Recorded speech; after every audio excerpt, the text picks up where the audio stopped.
Hi, everyone. This is Vintage Arms in Westchester County. We often get lots of questions asked about the pistol licensing procedure and process here in Westchester County. And I've been working with many of you who have successfully gotten their pistol permit. As you know, as of September of this year, rather, as of June of this year, there was a Bruin decision made where you can apply for concealed carry permit, which was impossible to do in the past in New York State. Westchester County is actually very well aligned, and the process is, though maybe intimidating, it's actually very simple if you follow the documentation carefully. So up on the screen, you have the link to the website of Westchester County Pistol Licensing Unit. Let's see it on the right-hand side here. And the convenient thing is they've done an outstanding job providing you with everything that you need to apply for a pistol permit here in Westchester County. And I guess my goal is for me to go over each one of these documents and provide you my feedback to make it easier for you to apply. So first and foremost, if you again scroll down to the bottom where you see all applicants must read and complete these forms, the very first form here is the pistol permit application submitting instructions. As of today, it's January 22nd, 2023. You have to make a money order or bank check. Actually, they specifically say money order of $120 for criminal background check, and it must be paid by money order, only payable to County of Westchester. The next are the actual applications. So PPB3 form has to be filled out in duplicates, and that's very, very important because if you do go to the county clerk on the day that you made the appointment and you have one, there's a very high chance they will turn you away. So just be in the know. So the New York State Police Form PPB3, background information worksheet, penal law 400, receipt of notification, authorization of release of personal information, request for records check, and other applicant forms. So let's go back, and here's the actual application. The application is extremely simple. There's really nothing there. You provide your personal information, your social security, your driver's license, if you're a citizen, you could fill this out right on the computer. This is a fillable form. Who are you employed by? What's your business address? And this is where you need to check off concealed carry permit. That's what you're applying for. In addition, there has been a new law put forth after September 4th that if you want to purchase a semi-automatic rifle, you also need to have a permit.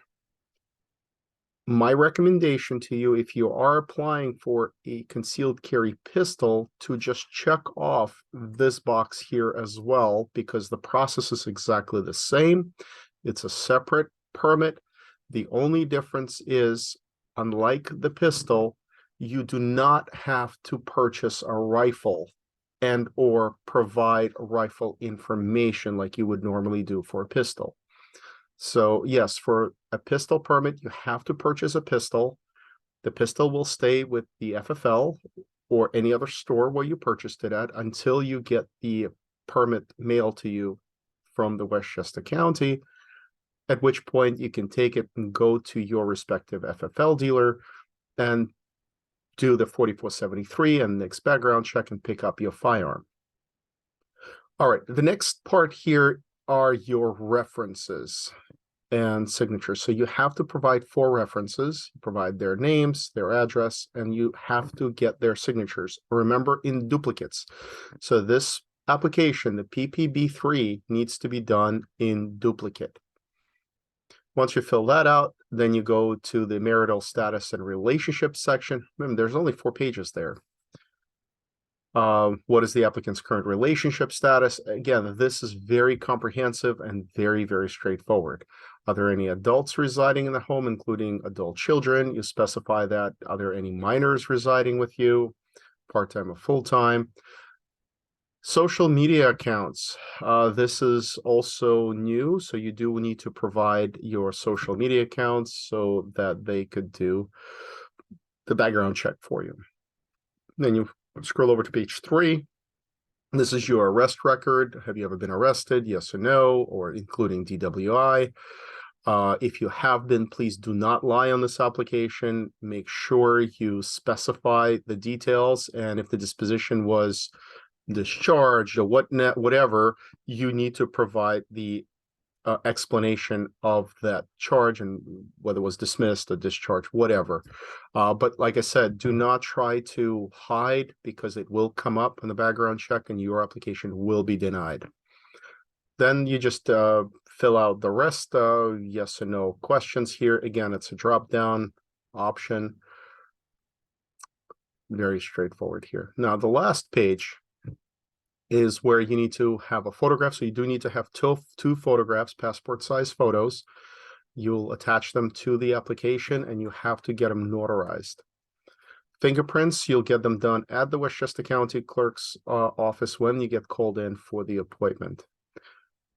The next part down here is this is where you specify the firearm that you purchased. Remember, you cannot apply for a pistol permit without purchasing a firearm. You have to have the manufacturer, whether it's a pistol or revolver, what model, what caliber, and the serial number, and where is it at, which FFL dealer it's at. For my customers, that would be like that. You do not need to list more than one. One is more than enough. The other important thing about this particular application is you have to print it double-sided. So ultimately, you'll end up with 2 sheets on both sides of 4 pages. So I hope that answers that question.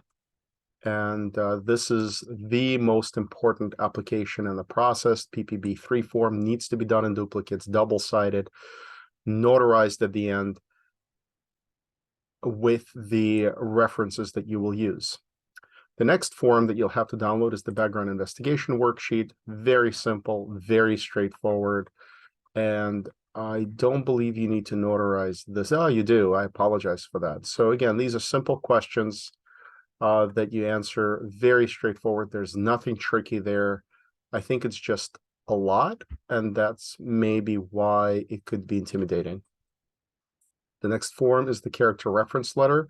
This is where you need to print 4 copies of this letter, and you need to share them with those references that you've listed on the front page. If you want to be nice to them, you want to fill out your information. Sorry, you want to fill out your information up on top. If you would be so kind, you could fill out your reference information so they don't have to do it. But then when they go into the references, just again, answer the questions. Less is more. You do not have to go into tremendous details, but of course, be very honest about it. And at the end, each one of the references will need to notarize their character reference letter. The next is the authorization for release of personal information. This is basically you allowing Westchester County to go ahead and do a proper background check of you. This also needs to be notarized. Request for records check. Again, another authorization. You just have to check it off. And provide all the relevant information that's being asked of you. Finally, the last portion of the application is the penal law. And the penal law, receipt of penal law notification. This is important. This is where it talks about the new law that stipulates the firearm ownership, the storage, the requirements, places where you're allowed to carry, not allowed to carry. Basically everything that was put out by New York State with regards to the concealed carry standards. So here it goes into all the complete law of the criminal possession of the firearm, any health related areas, the nursery schools, the government buildings where you're not allowed to carry. And again, this is something you need to read, be familiar with. Very important if you want to own a firearm, you want to make sure you follow the law. And basically here you are signing off on the affidavit that you have received that penal law, you've reviewed it, and you are going to abide by it. In addition, if you are planning to have a loved one to share that firearm, you could have a statement of firearm co-ownership. You have to have a proof of residency. So you have to bring your Con bill. Most of the time, that's what they ask for. It has to be in your name. Very, very important. Let's see.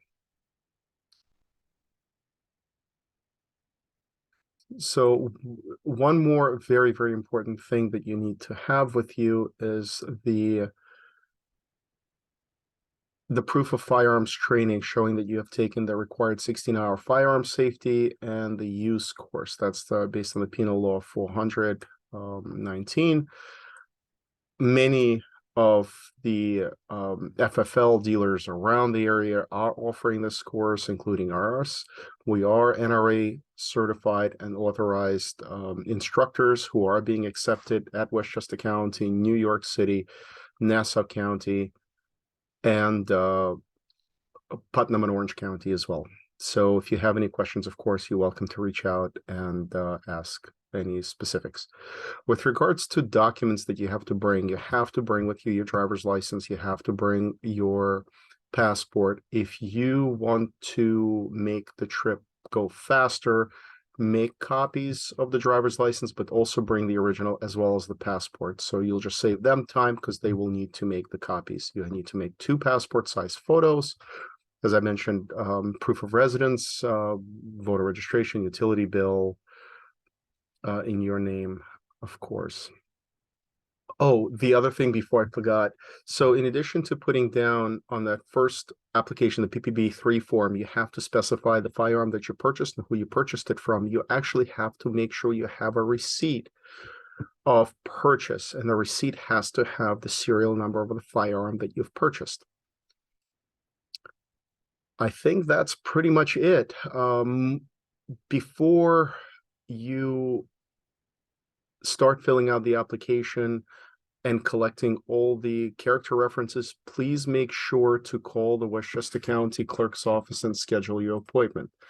The appointments are scheduled on a rolling basis. Once your application is complete, you can't simply come and bring the application to the Westchester County Clerk. You have to have an appointment.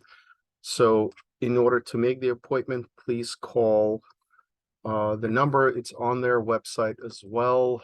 Let's see, right here. So it says once you complete your New York State application, you call them. You want to make sure you call them and schedule an appointment beforehand. So it's January now. The appointments are being made for August and September. So do that first. All right. Hope this helps. And we will talk to you later. If you have any other questions, I'm more than happy to answer them for you.